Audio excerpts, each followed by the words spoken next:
नमस्कार दोस्तों, स्वागत है आप सभी का द लर्निंग कैपिटल के यूट्यूब प्लेटफॉर्म पर। मैं राज शुक्ला आपके लिए इस वीडियो में लेके आया हूं नवंबर 3rd वीक के जितने भी इम्पोर्टेंट एग्जाम ओरिएंटेड क्वेश्चंस हैं क्विज के माध्यम से हम सब सॉल्व करेंगे। चैनल पे नए हैं तो हमारे यूट्यूब चैनल को सब्सक्राइब कर लें। आप टेलीग्राम, इंस्टाग्राम के माध्यम से भी हमसे जुड़ सकते हैं। तो चलिए आज का अंक शुरू करते हैं। हाल ही में किसे पश्चिम बंगाल राज्य का राज्यपाल नियुक्त किया गया है? पश्चिम बंगाल राज्य के नए गवर्नर नियुक्त किए गए हैं। ऑप्शन दिए गए हैं ला गणेशन, जगदीप धनखड़, डॉक्टर सीवी आनंद बोस, गणेशी लाल। तो दोस्तों आपको बता दें कि पश्चिम बंगाल के राज्यपाल के रूप में कार्य कर रहे थे श्री जगदीप धनखड़।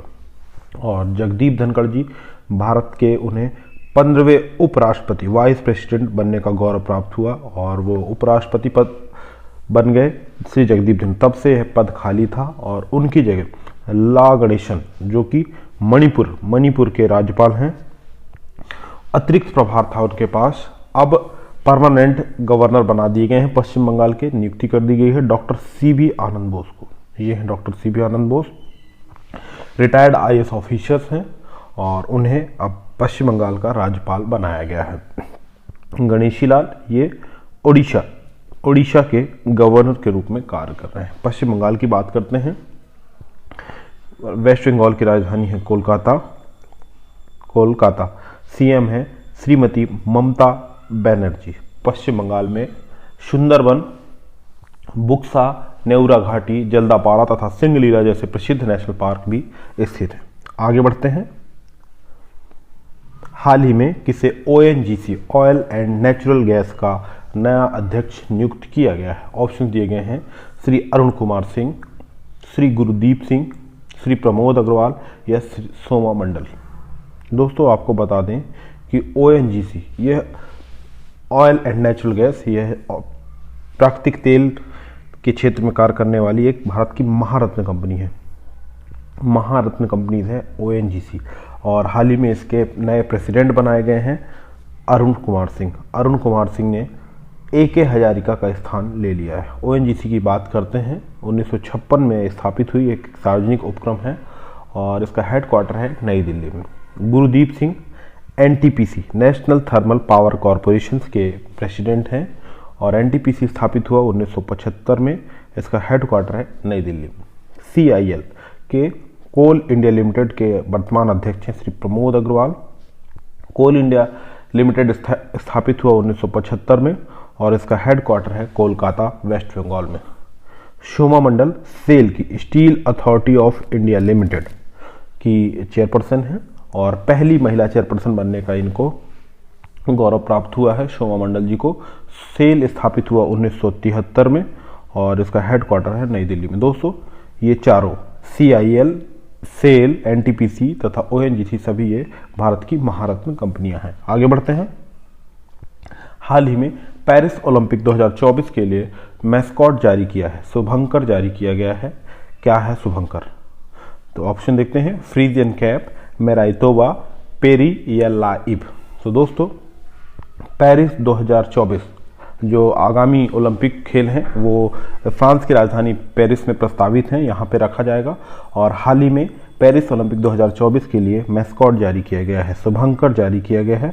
ये शुभंकर रखा गया है फ्रीजियन कैप। ये ऑप्शंस पे दिख रही है फ्रीजियन कैप। फ्रीजियन कैप यह लाल टोपी फ्रेंच रेवोल्यूशन में स्वतंत्रता का प्रतीक थी और इसे पेरिस ओलंपिक 2024 के लिए शुभंकर रखा गया है। आपको बता दें मेराइटोवा टोक्यो ओलंपिक जो हुए थे 2021 में उनके लिए शुभंकर था। पेरी हाल ही में कॉमनवेल्थ गेम्स हुए थे बर्मिंघम में, वहां के लिए ये मैस्कॉट था। और आपको जानकारी होगी दोस्तों कि हाल ही में फीफा वर्ल्ड कप का आयोजन किया जा रहा कतर में और उसके लिए कतर जो मैस्कॉट रखा गया है वो रखा गया है लाइब।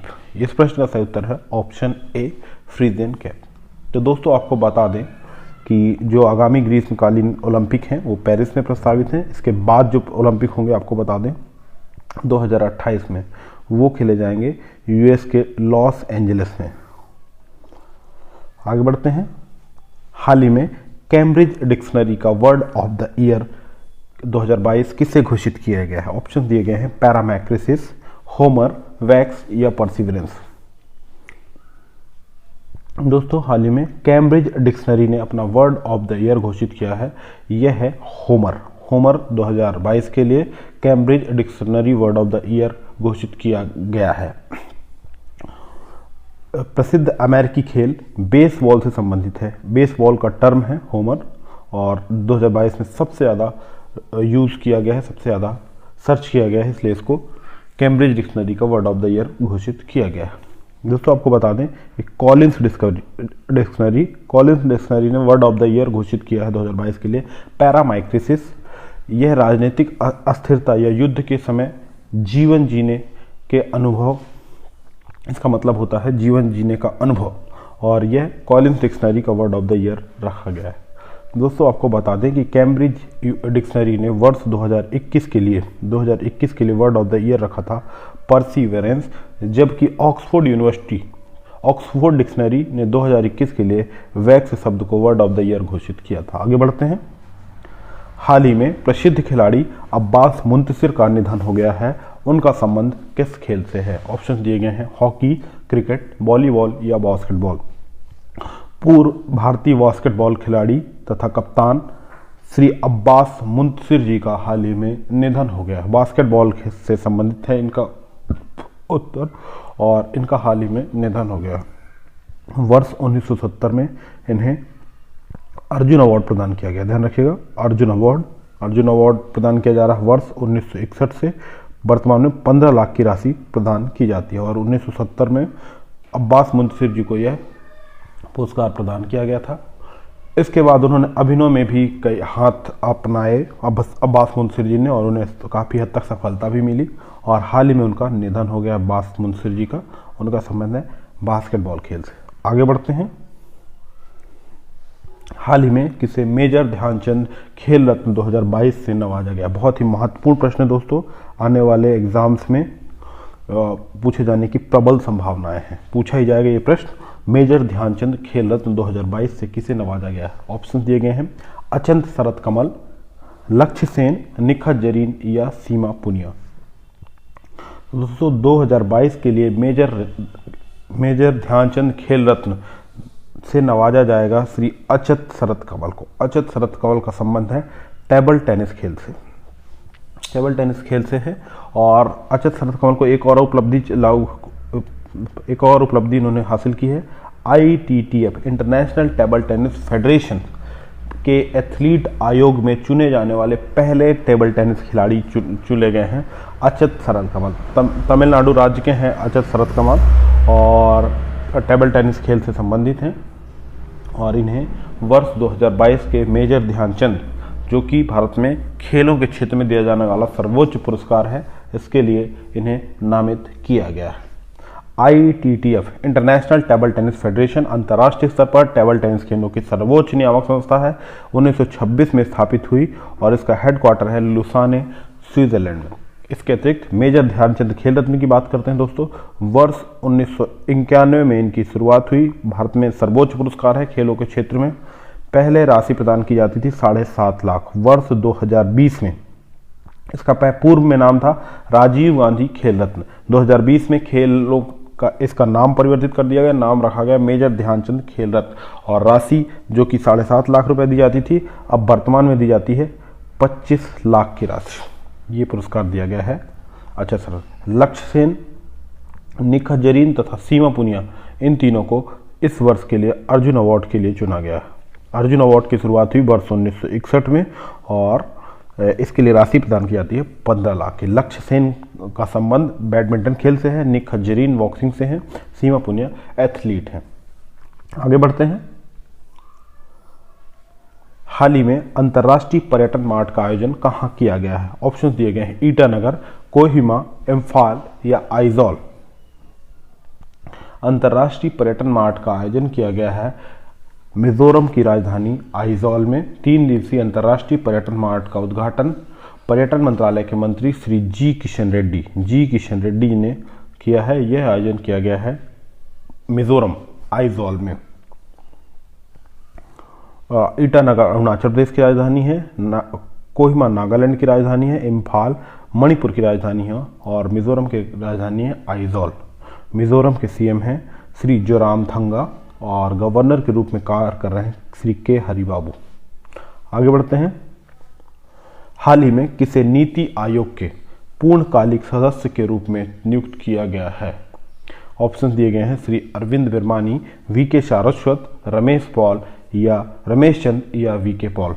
तो दोस्तों जाने माने अर्थशास्त्री श्री अरविंद विरमानी जी को हाल ही में NITI Aayog national institute of transforming India के पूर्णकालिक सदस्य के रूप में नियुक्त किया गया है। अरविंद विरमानी जी 2007 से लेकर 2009 तक भारत सरकार में चीफ इकोनॉमिक एडवाइजर के रूप में भी उन्होंने अपनी सेवाएं दी और अब उन्हें नीति आयोग के पूर्णकालिक सदस्य के रूप में नियुक्त किया गया है। इससे पूर्व वी के सारस्वत, रमेश चंद और वी के पॉल ये सभी पहले से ही पूर्णकालिक सदस्य के रूप में कार्य कर रहे हैं और नए सदस्य जो जुड़े हैं अरविंद विरमानी। नीति आयोग की बात करते हैं दोस्तों। National institute of transforming India 1 जनवरी 2015 को यह अस्तित्व में आया। किसके स्थान पर आया दोस्तों? प्लानिंग कमीशन के स्थान पर। पहले कार्य क्या कर रहा था? योजना आयोग। वर्ष 1950 से लेकर 2015 तक कार्य किया योजना आयोग और उसकी जगह लाया गया नीति आयोग।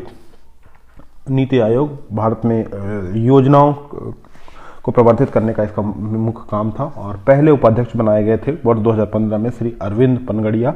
वर्तमान में इसके उपाध्यक्ष हैं श्री सुमन कुमार बेरी। ध्यान रखिएगा, सुमन कुमार बेरी। दोस्तों आपको बता दें कि नीति आयोग के पदेन अध्यक्ष भारत के प्रधानमंत्री होते हैं और इसके सीईओ के तौर पर कार्य कर रहे हैं परमेश्वरन अय्यर। परमेश्वरन अय्यर नीति आयोग के सीईओ के रूप में कार्य कर रहे हैं। इस प्रश्न का सही उत्तर है श्री अरविंद विरमानी। आगे बढ़ते हैं।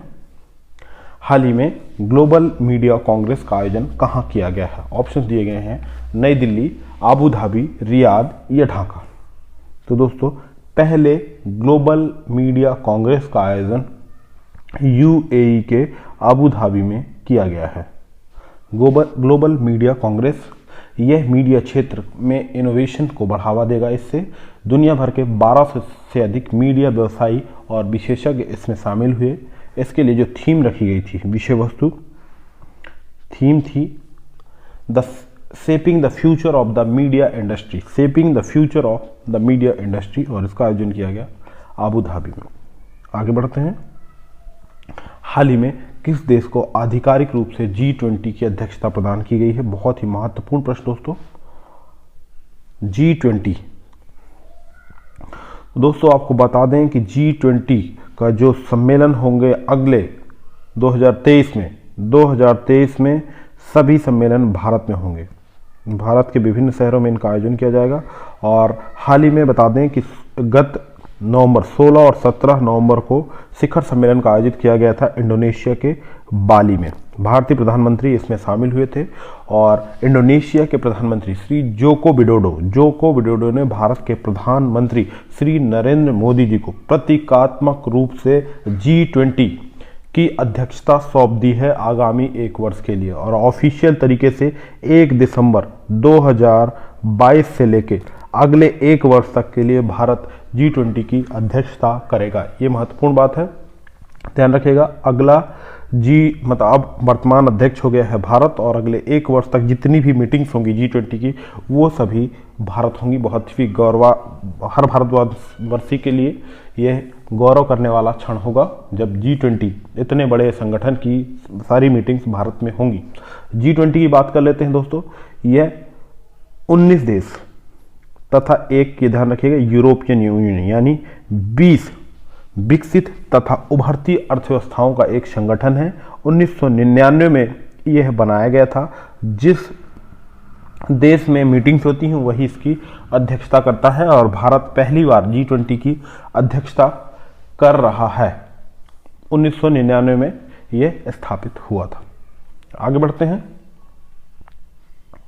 हाल ही में जारी जलवायु परिवर्तन प्रदर्शन सूचकांक 2022 में भारत की रैंकिंग है। ऑप्शन दिए गए हैं 8, 9, 10 या 11।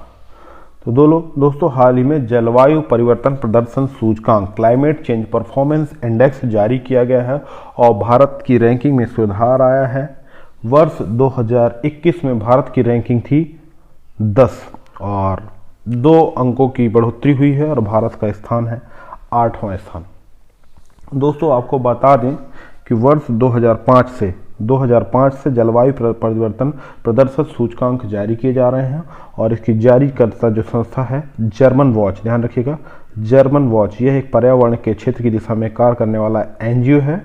इसका हेडक्वार्टर है बॉन, जर्मनी में। इस सूचकांक में 59 देश तथा ईयू के, यूरोपियन यूनियन के 27 देश शामिल हुए, जो दुनिया की 92% ग्रीन हाउस गैस के एमिशन के लिए जिम्मेदार हैं। पेरिस समझौता को लागू, जो 2015 में आया था, उसको लागू करने के लिए यह एक मॉनिटरिंग टूल है। क्लाइमेट चेंज परफॉर्मेंस इंडेक्स, दोस्तों आपको बता दें कि पहले से 3 स्थान पर किसी देश को स्थान नहीं दिया गया इस सूचकांक में। चौथे स्थान पर सम्मिलित रूप से डेनमार्क तथा स्वीडन को स्थान दिया गया है और भारत को इसमें 8वां स्थान प्राप्त हुआ है। दोस्तों आपको बता दें कि इस सूचकांक में 0 से लेकर 100 तक अंक दिए जाते हैं। भारत को 67.35 अंक प्रदान किए गए हैं और 8वां स्थान दिया गया है और इस सूचकांक में भारत 8वें स्थान पर है, ध्यान रखिएगा। आगे बढ़ते हैं। हाल ही में भारत ने किस देश के साथ मिलकर COP27 कॉन्फ्रेंस ऑफ पार्टीज 27 में लीड आईटी समिट की मेजबानी की है? बहुत ही महत्वपूर्ण प्रश्न दोस्तों। महत्वपूर्ण प्रश्न ये बन जाता है COP27 है क्या? Conference on parties UNFCCC United nation framework convention of climate change की 27वीं शिखर बैठक, जो कि पर्यावरण के क्षेत्र की सर्वोच्च बैठकें होती हैं अंतर्राष्ट्रीय स्तर पर। COP27 का आयोजन किया जा रहा है मिस्र, ध्यान रखिएगा, मिस्र के शर्म अल शेख में COP27 बैठक का आयोजन किया गया है, जिसमें भारत का प्रतिनिधित्व किया है भारत के पर्यावरण मंत्री श्री भूपेंद्र यादव जी ने। और COP27 में लीड आईटी समिट की भारत ने मेजबानी की है स्वीडन देश के साथ मिलकर लीड आईटी समिट की मेजबानी की है भारत ने COP27 में। दोस्तों आपको बता दें कि COP26 इससे पूर्व जो आयोजित की गई थी, वो आयोजित की गई थी पोलैंड की, ये आयोजित की गई थी स्कॉटलैंड में आयोजित की गई थी। उससे पहले COP25 का आयोजन किया गया था पोलैंड के कैटोविस में। आगे बढ़ते हैं। हाल ही में फीफा विश्व कप 2022 का उद्घाटन कहाँ किया गया है? बहुत ही महत्वपूर्ण प्रश्न दोस्तों। फीफा के विश्व कप का ये 22वां सेगमेंट है, 22वां एडिशन है, 22वां संस्करण आयोजित किया जा रहा है और हाल ही में इसका उद्घाटन किया गया है कतर में उद्घाटन किया गया है। दोस्तों इसके लिए मैस्कॉट रखा गया है लॉईब इस बार का मैस्कॉट रखा गया है और हाल ही में कतर में फीफा विश्व कप 2022 का ऑफिशियल रूप से उद्घाटन किया गया है। भारत की तरफ से इस समारोह में शिरकत करने के लिए पहुंचे थे भारत के वाइस प्रेसिडेंट श्री जगदीप धनखड़ जी। महत्वपूर्ण प्रश्न है, ये भी ध्यान रखिएगा। इस टूर्नामेंट में 32 टीमें खेल रही हैं और फीफा के द्वारा आयोजित किया जाता है। फीफा है क्या दोस्त? Federation of international football association, अंतर्राष्ट्रीय स्तर पर फुटबॉल खेलों की सर्वोच्च नियामक संस्था है। फीफा 1904 में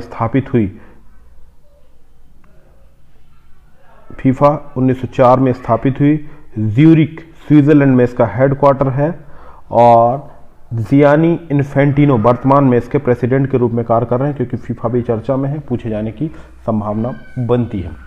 फीफा वर्ल्ड कप के बारे में आपको जानकारी दे देते हैं दोस्तों।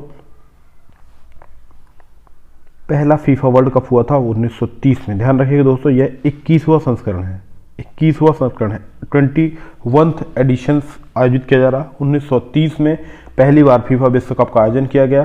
कहाँ पे किया गया? उरुग्वे में, और पहला विजेता भी बना उरुग्वे में। इससे पूर्व जो 20वां फीफा विश्व कप आयोजित किया गया था वर्ष 2018 में, विजेता था फ्रांस ने क्रोएशिया को पराजित किया था।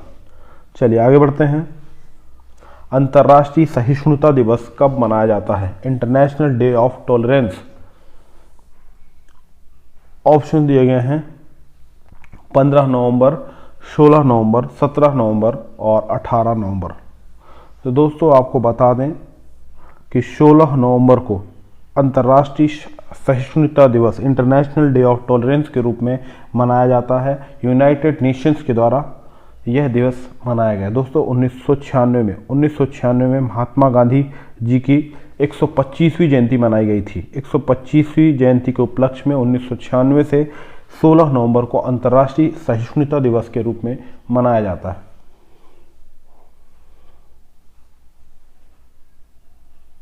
आपको बता दें 15 नवंबर को मनाया जाता है जनजाति गौरव दिवस। ध्यान रखिएगा, जनजातीय गौरव दिवस। भगवान बिरसा मुंडा जी की जयंती मनाई जाती है जनजाति गौरव दिवस के रूप में 15 नवंबर को। 14 नवंबर को क्या मनाया जाता है दोस्तों? विश्व मधुमेह दिवस, वर्ल्ड डायबिटीज डे मनाया जाता है। चलिए आगे बढ़ते हैं। हाल ही में राष्ट्रपति महोदया ने किस राज्य में महिला स्वयं सहायता समूह सम्मेलन का उद्घाटन किया है? उत्तर प्रदेश, मध्य प्रदेश, बिहार या उड़ीसा? तो दोस्तों आपको बता दें कि 15 नवंबर को मनाया जाता है जनजाति गौरव दिवस, और जनजाति गौरव दिवस के उपलक्ष्य में कार्यक्रम रखा गया था मध्य प्रदेश के शहडोल जिले में, और इसमें शिरकत करने पहुंची थी, अध्यक्षता की थी माननीय राष्ट्रपति महोदया श्रीमती द्रौपदी मुर्मू जी ने। द्रौपदी मुर्मू जी ने जनजाति गौरव दिवस के शुभ अवसर पर राज्य ग्रामीण आजीविका मिशन की महिला स्वयं सहायता समूह सम्मेलन में भाग लिया, जिसमें 15,000 महिलाओं ने भाग लिया था, और इस सम्मेलन का उद्घाटन किया मध्य प्रदेश में। ध्यान रखिएगा, श्रीमती द्रौपदी मुर्मू जी के द्वारा इसका उद्घाटन किया गया है। आगे बढ़ते हैं। हाल ही में किस राज्य सरकार ने पेसा एक्ट लागू किया है? बहुत ही महत्वपूर्ण प्रश्न। Panchayat extension to the scheduled areas act of PESA act यह आया था दोस्तों। पेसा एक्ट लागू हुआ था वर्ष 1996 में भारत सरकार के द्वारा। Panchayat extension to scheduled areas 1996 में, अनुसूचित क्षेत्रों में पंचायत विस्तार 1996 एक्ट। दोस्तों हाल ही में पेसा एक्ट लागू किया है मध्य प्रदेश ने, और मध्य प्रदेश भारत का 7वां राज्य बन गया है जिसने पेसा एक्ट लागू किया है। महाराष्ट्र, आंध्र प्रदेश, उड़ीसा, झारखंड, गुजरात और छत्तीसगढ़ के बाद मध्य प्रदेश 7वां राज्य बन गया है जिसने पेसा एक्ट को लागू किया है। इसका उद्देश्य ग्राम सभाओं की सक्रिय भागीदारी के साथ आदिवासी आबादी को शोषण से बचाना है। यह अधिनियम अनुसूचित क्षेत्रों में ग्राम सभाओं को विशेष रूप से प्राकृतिक संसाधनों के प्रबंधन के लिए विशेष अधिकार प्रदान करता है। पेसा एक्ट मध्य प्रदेश में। मध्य प्रदेश की बात करते हैं।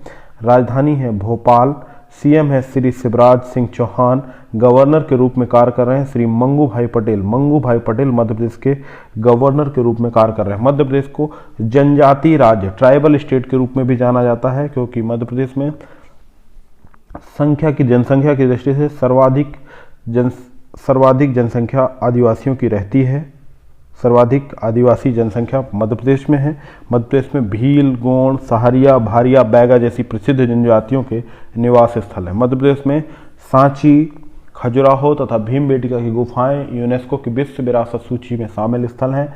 मध्य प्रदेश में पन्ना, पेंच, सतपुड़ा, कान्हा किसली, बांधवगढ़ जैसे प्रसिद्ध नेशनल पार्क भी स्थित हैं। आगे बढ़ते हैं। हाल ही में नताशा पिर्क मुशर किस देश की पहली महिला राष्ट्रपति चुनी गई हैं? ऑप्शंस हैं स्लोवेनिया, इटली, हंगरी या फिनलैंड। तो दोस्तों हाल ही में नताशा पिर्क मुशर यूरोपीय देश स्लोवेनिया की पहली महिला राष्ट्रपति चुनी गई हैं। बहुत ही महत्वपूर्ण प्रश्न है। इटली, हाल ही में जियोर्जी मेलोनी पहली महिला प्रधानमंत्री चुनी गई हैं इटली की। हंगरी की कटलिन नोवाक यह भी पहली महिला प्रधानमंत्री हैं, हंगरी की कटलिन नोवाक। फिनलैंड की दोस्तों सबसे युवा कम आयु की प्रधानमंत्री चुनी गई थी सना मारिन। ये देखिएगा ये चारों यूरोपीय देश हैं, और इन चारों यूरोपीय देशों का प्रतिनिधित्व महिलाएं कर रही हैं। और नताशा पिर्क यूरोप की स्लोवेनिया की नई पहली महिला राष्ट्रपति चुनी गई हैं। यूरोप में स्थित देश है, ल्यूब्लियाना इसकी राजधानी है। इटली की राजधानी है रोम, हंगरी की बुडापेस्ट, फिनलैंड की राजधानी आप मुझे कमेंट बॉक्स में बताएंगे फिनलैंड की राजधानी क्या है। आगे बढ़ते हैं। हाल ही में किस राज्य को प्रतिष्ठित रिस्पॉन्सिबल टूरिज्म ग्लोबल अवार्ड प्रदान किया गया है? ऑप्शन दिए गए हैं केरल, पश्चिम बंगाल, गोवा या सिक्किम? तो दोस्तों हाल ही में केरल राज्य को लंदन वर्ल्ड ट्रैवल मार्ट में रिस्पॉन्सिबल टूरिज्म ग्लोबल अवार्ड प्रदान किया गया है। किस योजना के लिए? स्ट्रीट परियोजना के लिए, ध्यान रखिएगा, स्ट्रीट परियोजना के लिए यह पुरस्कार प्रदान किया गया है। स्ट्रीट का फुल फॉर्म होता है sustainable, tangible, responsible, experimental and tourism hub. यह योजना प्रारंभ की गई थी टूरिज्म को बढ़ाने के लिए वर्ष 2022 में, और इस योजना को लागू करने के लिए केरल राज्य को रिस्पॉन्सिबल टूरिज्म ग्लोबल अवार्ड प्रदान किया गया है। केरल की बात करते हैं। राजधानी है तिरुवनंतपुरम, सीएम है श्री पी विजयन, गवर्नर के रूप में कार्य कर रहे हैं डॉक्टर आरिफ मोहम्मद खान। डॉक्टर आरिफ मोहम्मद खान केरल के राज्यपाल हैं। केरल में पेरियार, साइलेंट वैली तथा एराविकुलम जैसे प्रसिद्ध नेशनल पार्क भी स्थित हैं। आगे बढ़ते हैं। हाल ही में भारत ने किस देश के साथ गरुड़ नामक द्विपक्षीय संयुक्त वायु अभ्यास किया है? ऑप्शन दिए गए हैं चीन, जापान, फ्रांस और अमेरिका। तो दोस्तों गरुड़ नामक द्विपक्षीय संयुक्त वायुसेना अभ्यास भारत करता है फ्रांस के साथ, और यह 7वां संस्करण था, 7th एडिशन था। राजस्थान के जोधपुर एयरबेस पे इंडियन एयरफोर्स तथा फ्रेंच एयरफोर्स के द्वारा यह एक्सरसाइज की गई है। दोस्तों ऐसी पहली एक्सरसाइज की गई थी वर्ष 2003 में, फर्स्ट टाइम की गई थी, और यह 7वां एडिशन है, 7th संस्करण है। जोधपुर एयरबेस स्टेशन में यह एक्सरसाइज आयोजित की गई है, ध्यान रखिएगा। इस प्रश्न का सही उत्तर है ऑप्शन सी, फ्रांस। आगे बढ़ते हैं। हाल ही में 41वें भारतीय अंतर्राष्ट्रीय व्यापार मेले का आयोजन कहाँ किया गया है? ऑप्शंस दिए गए हैं मुंबई, जयपुर, गांधीनगर या Delhi. India international trade fair मेले के 41वां आयोजन किया गया है नई दिल्ली में। नई दिल्ली के प्रगति मैदान में इसका आयोजन किया गया है। उद्घाटन किया केंद्रीय वाणिज्य एवं उद्योग मंत्री श्री पीयूष गोयल जी ने। सबसे महत्वपूर्ण बात 2022 के लिए इसकी थीम थी vocal for local, vocal for local, local to global. ये इस वर्ष के लिए विषय वस्तु रखी गई थी। आगे बढ़ते हैं। हाल ही में जारी क्यूएस एशिया यूनिवर्सिटी रैंकिंग 2023 में भारत का शीर्ष शैक्षणिक संस्थान है। ऑप्शन दिए गए हैं IIT Bombay, IIT Kharagpur, IIT Madras या आईआईटी दिल्ली। तो दोस्तों हाल ही में क्यूएस एशिया यूनिवर्सिटी रैंकिंग 2023 जारी की गई है, जिसमें एशिया में आईआईटी बॉम्बे को 40वां स्थान प्राप्त हुआ है, जबकि दक्षिण एशिया में, साउथ एशिया में इससे शीर्ष स्थान, पहला स्थान प्राप्त हुआ है आईआईटी बॉम्बे को। ओवरऑल एशिया में 40th प्लेस पे है, 40वें स्थान पर है, जबकि दक्षिण एशिया में इसे शीर्ष स्थान प्राप्त हुआ है। आईआईटी बॉम्बे को 40वां स्थान, आईआईएससी बेंगलोर को 52वां स्थान, आईआईटी मद्रास को 53वां तथा आईआईटी खड़गपुर को 61वां स्थान प्रदान किया गया है इस रैंकिंग में, और शीर्ष स्थान पे है आईआईटी बॉम्बे। आगे बढ़ते हैं। हाल ही में आयोजित ब्राजीलियाई F1 ग्रैंड प्रिक्स खिताब किसने जीता है? ऑप्शन दिए गए हैं George Russell, Lewis Hamilton, Carlos Sainj या मैक्स वर्स्टापेन।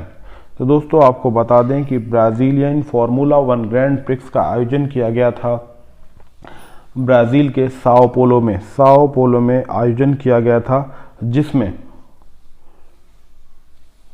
जॉर्ज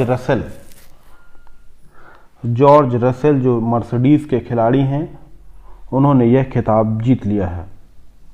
दोस्तों आपको बता दें कि वर्ष 2022 के जो विजेता घोषित किए गए हैं मैक्स वर्स्टापेन हैं, वे रेडबुल के खिलाड़ी हैं, और मर्सिडीज के खिलाड़ी भी हैं लुइस हैमिल्टन, और हाल ही में इन्होंने फार्मूला 1 ग्रैंड प्रिक्स से संन्यास ले लिया है। कार्लोस सैंज ये फेरारी के खिलाड़ी हैं, फेरारी टीम के खिलाड़ी हैं कार्लोस सैंज। आगे बढ़ते हैं। विश्व मधुमेह दिवस कब मनाया जाता है? महत्वपूर्ण प्रश्न दोस्तों। वर्ल्ड डायबिटीज डे कब मनाया जाता है? दोस्तों मैंने आपको पहले ही बताया है कि यह मनाया जाता है 14 नवंबर को, 14 नवंबर को विश्व मधुमेह दिवस मनाया जाता है। वर्ष 1991 से यह दिवस मनाया जा रहा है। किसके द्वारा मनाया जा रहा है दोस्तों? वर्ल्ड हेल्थ ऑर्गेनाइजेशन, विश्व स्वास्थ्य संगठन। विश्व स्वास्थ्य संगठन के बारे में जानकारी लेते हैं।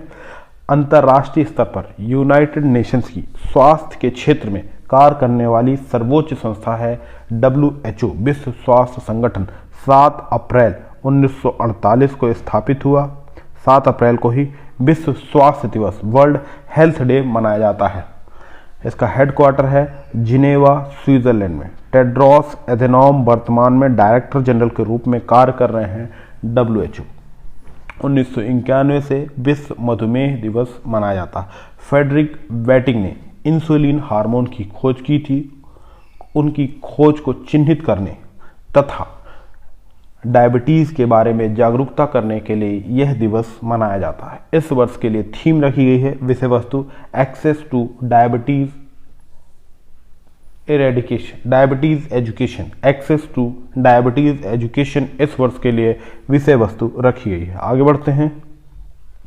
हाल ही में RL कश्यप जी का निधन हो गया है। उनका संबंध किस क्षेत्र से है? ऑप्शन दिए गए हैं कला, गणित, पत्रकारिता या पर्यावरण। तो जाने माने गणितज्ञ श्री RL कश्यप जी का हाल ही में निधन हो गया है। 50 से अधिक पुस्तकों के लेखक रहे। वेदों के अध्ययन क्षेत्र में उल्लेखनीय सेवा के लिए वर्ष 2021 में, ध्यान रखिएगा, पद्मश्री प्रदान किया गया था श्री RL कश्यप जी को। पद्मश्री प्रदान किया गया था RL कश्यप को और हाल ही में इनका निधन हो गया। गणित क्षेत्र से संबंधित थे श्री RL कश्यप।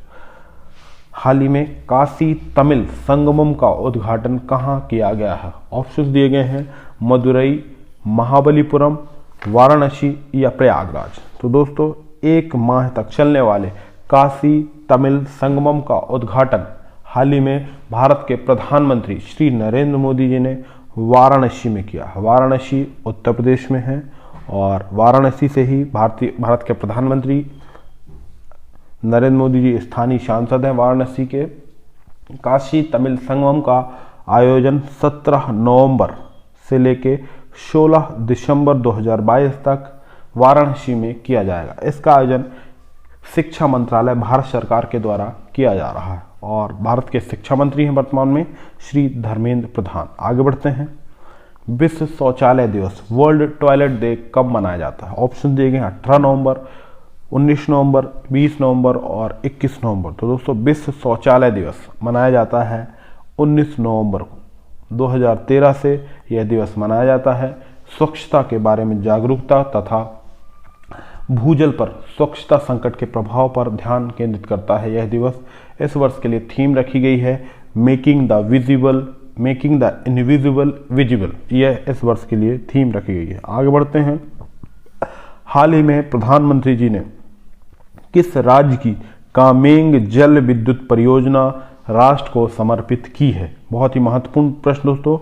कामेंग जल विद्युत परियोजना, ऑप्शन दिए गए असम, मेघालय, अरुणाचल प्रदेश और मणिपुर। तो दोस्तों अरुणाचल प्रदेश के पश्चिमी कामेंग जिले में 600 मेगावाट की कामेंग जल विद्युत परियोजना को राष्ट्र को समर्पित किया है भारत के प्रधानमंत्री श्री नरेंद्र मोदी जी ने। दोस्तों 82 करोड़ की लागत से यह परियोजना बनाई गई है।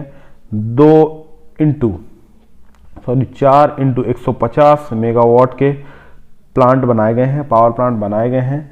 2 डैम भी बनाए गए हैं, 2 जलाशय बनाए गए हैं। कामेंग नदी पर यह परियोजना स्थित है। कामेंग नदी ब्रह्मपुत्र की प्रमुख सहायक नदी है। ब्रह्मपुत्र नदी की प्रमुख सहायक नदी है कामेंग नदी। कहाँ पे स्थित है? अरुणाचल प्रदेश में। अरुणाचल प्रदेश के बारे में जानकारी लेते हैं। ईटानगर अरुणाचल प्रदेश की राजधानी है। श्री पेमा खांडू वर्तमान में अरुणाचल प्रदेश के मुख्यमंत्री हैं। श्री बी डी मिश्रा अरुणाचल प्रदेश के राज्यपाल हैं। अरुणाचल प्रदेश में नामदफा, माउलिंग जैसे प्रसिद्ध नेशनल पार्क भी स्थित हैं। दोस्तों आज का वीडियो आपको कैसा लगा कमेंट बॉक्स के माध्यम से अपने अमूल्य सुझाव अवश्य दें। चैनल पर नए हैं तो हमारे चैनल को सब्सक्राइब करना ना भूलें। वीडियो पसंद आए तो लाइक करना, शेयर करना ना भूलें। धन्यवाद।